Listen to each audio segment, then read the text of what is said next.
Illustration number 4 करते हैं आप। ए limited acquired 70% of equity share of B Limited on 1/4/2010 at a cost of rupees 10 lakh. When B Limited had an equity share capital of rupees 10 lakh and reserve and surplus of rupees 80,000. In the 4 consecutive year, B Limited fared badly and suffered losses of 2,50,000, 4 lakh, 5 lakh, 1,20,000 respectively. Thereafter, in 2014-15, B Limited experienced turnover and registered an annual profit of rupees 50,000. In the next 2 years, 2015-16 and 2016-17, recovered annual profit of 1 lakh and 1,50,000 respectively. So the minority interest and cost of control at the end of each year for the purpose of consolidation. तो हम लोग को क्या निकालना है यहाँ पे, minority interest और कॉस्ट ऑफ कंट्रोल हम लोग को इस ईयर के लिए दिखाना है। तो सबसे पहले हम लोग क्वेश्चन समझते हैं, क्वेश्चन में क्या क्या दे रखा हुआ था। तो चलिए स्टार्ट करते हैं।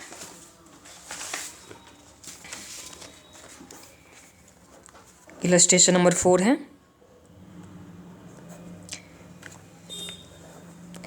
क्वेश्चन में क्या दे रखा हुआ है, ए लिमिटेड अक्वायर कर रहा है किसको, बी लिमिटेड को। ए लिमिटेड अक्वायर कर रहा है बी लिमिटेड को 70%। तो ये हो गया कितने में अक्वायर कर रहा है, कॉस्ट कितना पड़ रहा है 10 लाख। जब बी लिमिटेड का शेयर कैपिटल कितना दे रखा हुआ था 10 lakh and reserve and surplus 80,000। Reserve and surplus कितना दे रखा हुआ था 80,000। ये हो गया। आगे क्या बोला है, आगे 2,50,000, 4 लाख, 5 लाख, 1,20,000 इसको लॉस हो रहा है, बी लिमिटेड को ये लॉस हो रहा है। तो 2011 में कितना लॉस हुआ, 2011 10-11 में इसका लॉस कितना हो गया, 10-11 का लॉस हो गया। देखिए ये कब अक्वायर किया था 1/4/2010 को, कब अक्वायर किया हुआ था 1/4/2010 को अक्वायर किया हुआ था। अब नेक्स्ट ईयर क्या हो रहा है, लॉस हो रहा है। तो लॉस कब 2011 एंड 10 और 11 में हुआ होगा, कितना हुआ 2,50,000 का लॉस। फिर 2011 एंड 12 उसके लिए लॉस कितना दे रखा हुआ है 4 लाख। नेक्स्ट में क्या है 2012 एंड 13, तो 2012 एंड 13 के लिए कितना लॉस दे रखा हुआ है 5 लाख। आगे 2013 एंड 14 के लिए दे रखा हुआ है 1,20,000।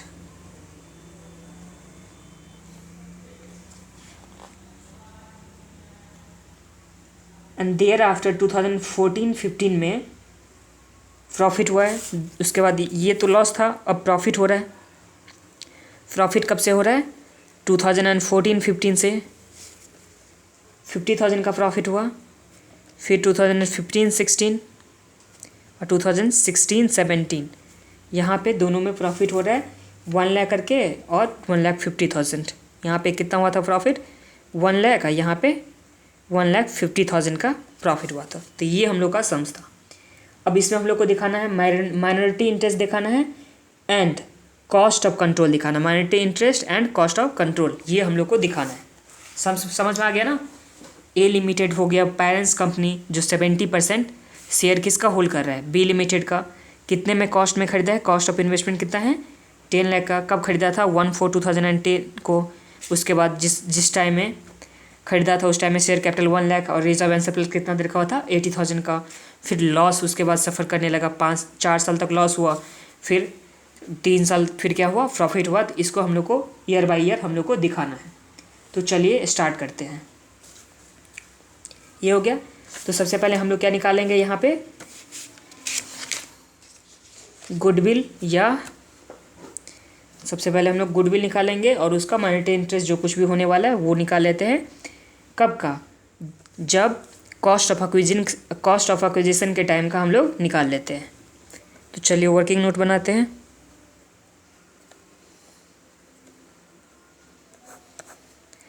कैलकुलेशन ऑफ माइनॉरिटी इंटरेस्ट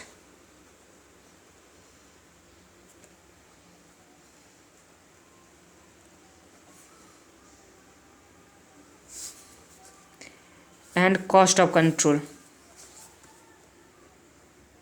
किस डेट का हम लोग निकाल रहे हैं?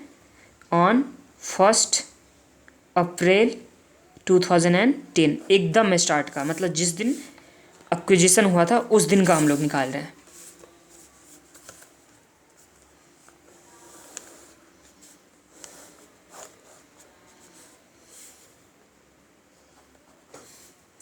शेयर कैपिटल कंपनी का कितना था? शेयर कैपिटल कंपनी का कितना था? कंपनी का यहाँ पे बोल रहे हैं, तो कंपनी का कितना था शेयर कैपिटल? 10 लाख का। रिजर्व ऐड करेंगे, रिजर्व एंड सरप्लस जिस दिन परचेज किया था तो उस दिन का कितना था? 80,000। तो ये हो गया। इसमें अगर हम लोग होल्डिंग कंपनी का देखेंगे, शेयर ऑफ होल्डिंग कंपनी, इसमें हम लोग शेयर ऑफ क्या देख रहे हैं? होल्डिंग कंपनी का शेयर देख रहे हैं। कितना परसेंट था होल्डिंग कंपनी का शेयर? 70%। जो बाकी बच जाएगा वो क्या हो जाएगा? Minority interest. तो माइनॉरिटी इंटरेस्ट कितना हो जाएगा? 30% माइनॉरिटी इंटरेस्ट। ये हो गया। तो ये 10 लाख में शेयर ऑफ होल्डिंग कंपनी कितना हो जाएगा? तो 7 लाख हो जाएगा। कैसे? 10 लाख का 70%। और माइनॉरिटी इंटरेस्ट कितना हो जाएगा? 3 लाख। 10 लाख का 30%। फिर रिजर्व एंड सरप्लस 80,000 है, तो 80,000 का 70% कितना होता है? 56,000। ये हो जाएगा शेयर ऑफ होल्डिंग कंपनी। और माइनॉरिटी इंटरेस्ट कितना हो जाएगा? 80,000 का 30%। ये कितना आ गया? 24,000। इस तरह से देखेंगे तो होल्डिंग कंपनी का शेयर कितना होगा? 7,56,000।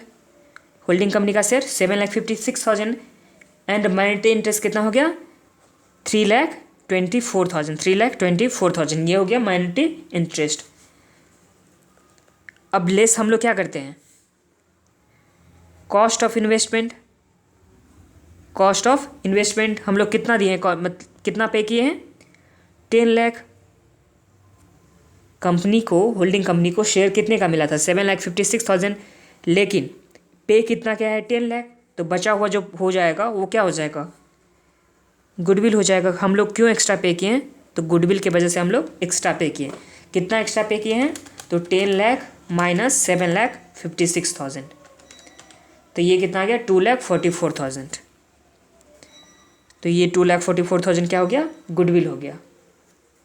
अमाउंट इंटरेस्ट कितना हो गया? 3,24,000। ये हो गया 3,24,000 माइनॉरिटी इंटरेस्ट, और गुडविल कितना हो गया? 2,44,000। तो ये हम लोग का हो गया। अब मेन सम्स में बनाना स्टार्ट करते हैं।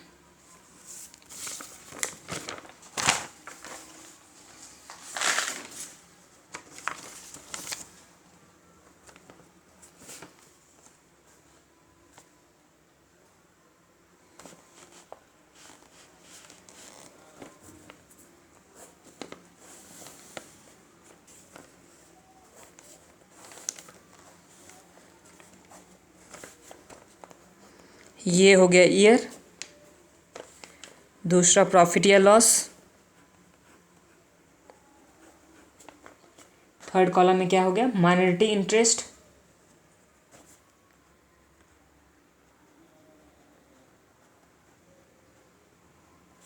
नेक्स्ट में additional consolidated profit and loss,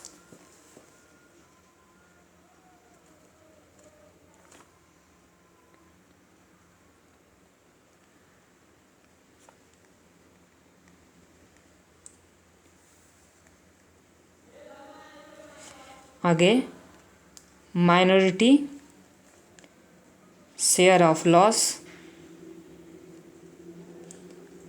burn by a limited. ये हो गया। और लास्ट कॉलम क्या हो जाएगा? कॉस्ट ऑफ कंट्रोल का, कॉस्ट ऑफ कंट्रोल। तो इतना कॉलम हो गया। अब हम लोग सबसे पहले स्टार्ट करते हैं 2010 से। 2010 में क्या हुआ था, 2010 में एक्विजिशन हुआ था। तो उस टाइम में जब एक्विजिशन हुआ था तो माइनॉरिटी इंटरेस्ट कितना था, जिस टाइम में एक्विजिशन हुआ था तो माइनॉरिटी इंटरेस्ट अभी हम लोग निकाले थे, वो कितना निकाले थे, 3,24,000। तो ये माइनॉरिटी इंटरेस्ट कितना आ जाएगा, 3,24,000। ये आ गया माइनॉरिटी इंटरेस्ट जिस टाइम में हम लोग एक्विजिशन किए थे। तो यहाँ तक कोई प्रॉब्लम है? देखिए, सबसे पहले हम लोग क्या निकाले थे, गुडविल निकाले थे और माइनॉरिटी इंटरेस्ट निकाले थे किस डेट का, जिस टाइम में एक्विजिशन हुआ था, ये निकाले थे। अब हम लोग ईयर बाय ईयर हम लोग देखेंगे कि जिस तरह से प्रॉफिट हो रहा है, लॉस हो रहा है, तो उस टाइम में मॉनेटरी इंटरेस्ट कितना है और प्रॉफिट एंड लॉस में कंसोलिडेटेड प्रॉफिट एंड लॉस में कितना ऐड होगा, और उसके बाद लॉस जो ए लिमिटेड बॉन्ड करेगा किसका, मॉनेटरी का, वो देखने गए, और फिर कॉस्ट ऑफ कंट्रोल ये देखेंगे। इसके लिए हम लोग ये बना लिए थे।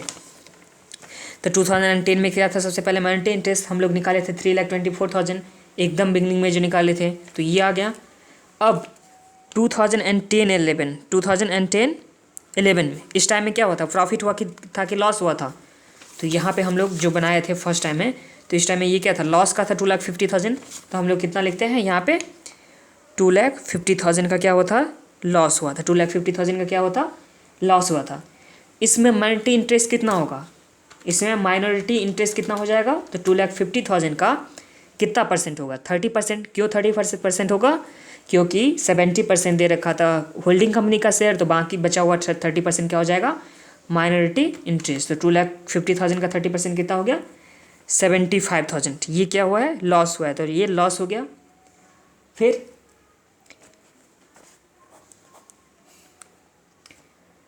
पेरेंट्स कंपनी का शेयर कितना होगा, पेरेंट्स कंपनी का कितना शेयर होगा, तो 2,50,000 का 70%, तो ये कितना आ गया, 1,75,000। ये कितना आ गया, 1,75,000। और हम लोग कॉस्ट ऑफ कंट्रोल कितना निकाले थे, मतलब गुडविल कितना निकाले थे, 2,44,000। कितना निकाले थे, 2,44,000। ये क्या आ गया, गुडविल आ गया। गुडविल हमेशा सेम ही रहेगा, ठीक है। तो कॉस्ट ऑफ कंट्रोल हमेशा सेम ही रहेगा, बस हम लोग को ये जो लाइन है इसके हिसाब से चलना है। अब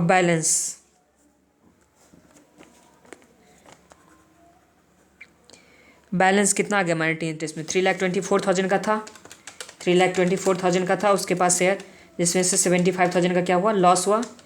3,24,000 माइनस 75,000 का क्या हुआ है, लॉस हुआ है। तो 2,49,000 का इसके पास बैलेंस बच गया, 2,49,000 का। अब 2010-11 तो हो गया। अब कौन सा ईयर, 2011 एंड 12। इस टाइम में कितना लॉस हुआ था 11 एंड 12 का, तो 4 लाख का लॉस हुआ था। इस 4 लाख में माइनॉरिटी इंटरेस्ट कितना होगा, तो 4 लाख का 30%। तो 4 लाख का 30% कितना होता है,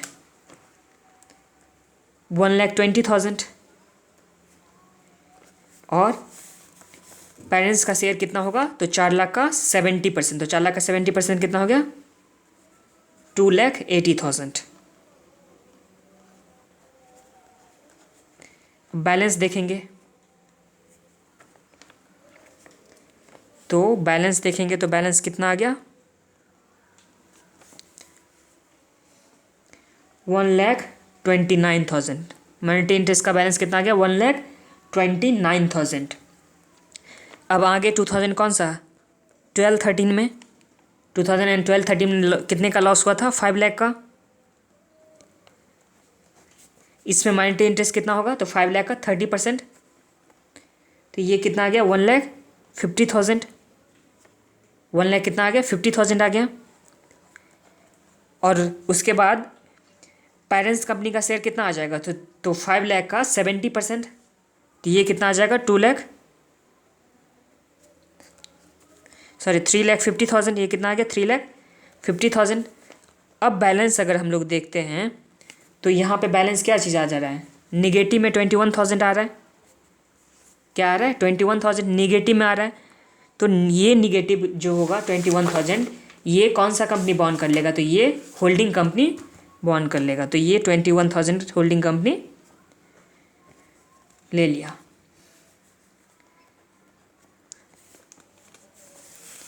तो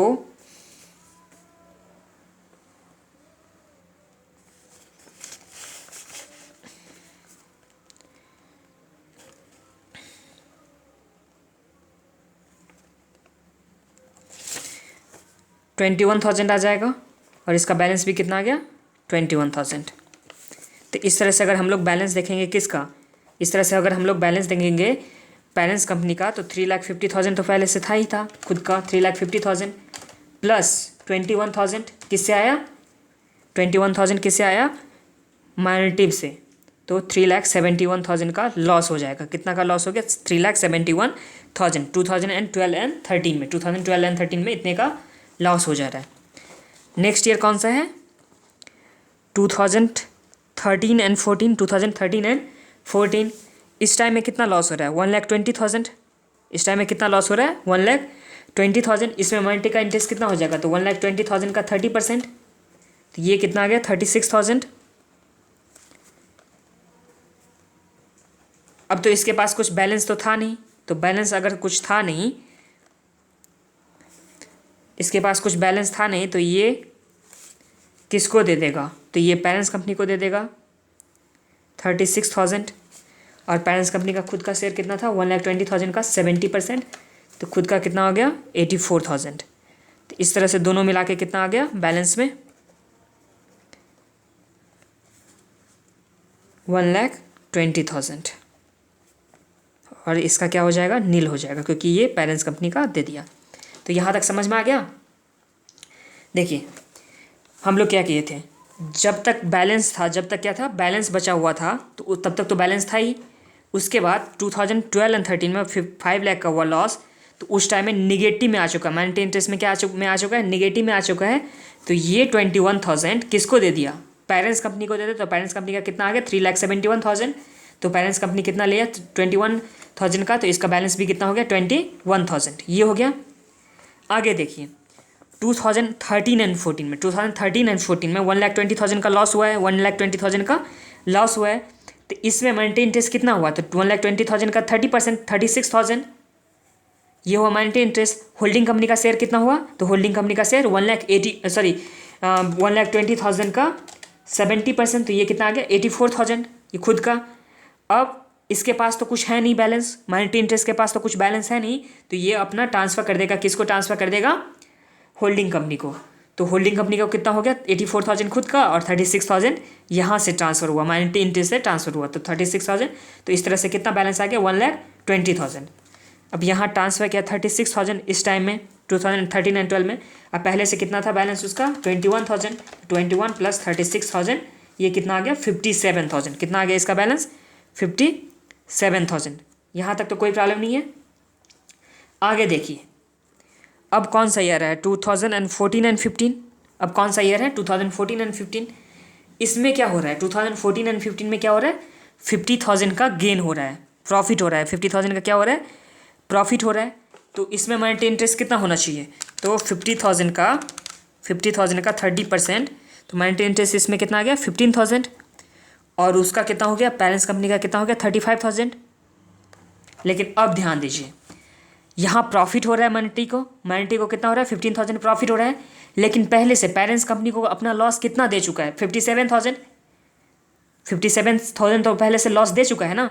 तो ये प्रॉफिट भी खुद नहीं रखेगा, ये किसको ट्रांसफ़र कर देगा पेरेंट्स कंपनी को। जब तक पेरेंट्स कंपनी का जो लॉस दे रखा हुआ था माइनॉरिटी वाले जो लॉस दे रखा होता 57,000, जब तक 57,000 चुका नहीं देगा माइनॉरिटी इंटरेस्ट वाला तब तक ये प्रॉफिट का भी हिस्सा नहीं लेगा। तो यहाँ 15,000 ये क्या करेगा ट्रांसफ़र कर देगा। 15,000 क्या किया ट्रांसफ़र कर दिया इसके पास पेरेंट्स कंपनी के पास। तो पेरेंट्स कंपनी का शेयर कितना हो गया 50,000 और यहाँ पे 15,000 ट्रांसफ़र किया है। तो 15,000 अगर ट्रांसफ़र किया तो 57,000 पहले से था, उसमें से 15,000 क्या हो जाएगा माइनस हो जाएगा। तो अब बैलेंस कितना बचा 42,000। अब बैलेंस कितना बचा 42,000। ये हो गया 14-15 का। अब कौन सा ईयर में चलते हैं, अब चलते हैं हम लोग 15-16 में। अब हम लोग 15-16 में कितना प्रॉफिट हुआ था 1 लाख का। 15-16 में 1 लाख का प्रॉफिट हुआ था। प्रॉफिट का अगर हम लोग देखेंगे तो माइनॉरिटी का कितना होगा 30,000 30%, और इसका कितना हुआ पेरेंट्स कंपनी का 70,000। लेकिन ये 30,000 तो नहीं रखेगा क्योंकि 42,000 तो ऑलरेडी ले चुका है, तो ये 30,000 का भी क्या करेगा, इसको ट्रांसफ़र कर देगा। तो इस तरह से पेरेंट्स कंपनी का कितना हो गया, 1 लाख हो गया। पेरेंट्स कंपनी का कितना हो गया, 1 लाख, और ये 30,000 क्या कर रहा है, ट्रांसफ़र कर रहा है। तो अब कितना बच गया, 12,000 बच गया। अब कितना चुकाना है माइनॉरिटी को वाले को, 12,000 चुकाना है। माइनॉरिटी वाले को कितना चुकाना है, 12,000। अब नेक्स्ट ईयर में आइए, अब नेक्स्ट ईयर कौन सा है, 2016 एंड 17। प्रॉफिट कितना हो रहा है, 1,50,000। प्रॉफिट कितना हो रहा है, 1,50,000। इसका कितना परसेंटेज होगा, 1,50,000 का 30%, तो ये आ गया 45,000। 1,50,000 का 30% 45,000, और इसका कितना हो जाएगा शेयर, पेरेंट्स कंपनी का शेयर हो गया 1,05,000। अब ये 12,000 जो ले रखा हुआ है, कर्ज जो ले रखा हुआ है, माइनॉरिटी वाला जो 12,000 ले रखा हुआ है, वो 12,000 क्या करेगा, चुका देगा। तो इसके पास 12,000 आ गया। अब इसका यहाँ पे 12,000 दे रहा है, तो यहाँ पे बैलेंस क्या बचा, नील बचा। इस तरह से अगर हम लोग बैलेंस देखेंगे इस टाइम में 16-17 में अगर हम लोग बैलेंस देखते हैं तो 45,000 माइनस 12,000, तो 33,000 किसका बैलेंस आ गया, माइनॉरिटी वाले का बैलेंस कितना आ गया, 33,000, और 1,05,000 प्लस 12,000, तो 117,000 ये किसका बैलेंस आ गया, होल्डिंग कंपनी का। तो यही था सम्स, और सब में आप लोग लिख दीजिए 2,44,000 कॉस्ट ऑफ कंट्रोल। ठीक है, समझ में आ गया। एक बार फिर से आप लोग देख लीजिए इसमें कैसे हम लोग किए थे। सबसे पहले क्या था, हम लोग निकाले थे, सबसे पहले हम लोग निकाले थे गुडविल निकाले थे। क्या निकाले थे, गुडविल निकाले थे, जहाँ तक तो आपको कोई प्रॉब्लम नहीं हुआ होगा। अब उसके बाद देखिए सबसे पहले माइनॉरिटी का शेयर कितना था, परचेज के टाइम माइनॉरिटी का शेयर कितना था, 3,24,000, जो हम लोग एकदम वर्किंग नोट में बनाए थे वो हो गया।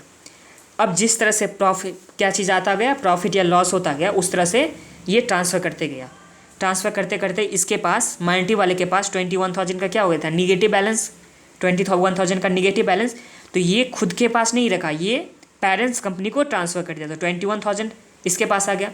तो इस तरह से, और जब इसके पास प्रॉफिट आया था तो ये जो ले रखा हुआ था कितना, 21,000, 36,000, टोटल मिला के 57,000, तो ये पहले 57,000 चुका दिया। उसके बाद जो प्रॉफिट होगा वो किसका होगा, माइनॉरिटी वालों का होगा। इसी के साथ इलस्ट्रेशन नंबर ये कौन सा था, इलस्ट्रेशन नंबर 4 कंप्लीट होता है।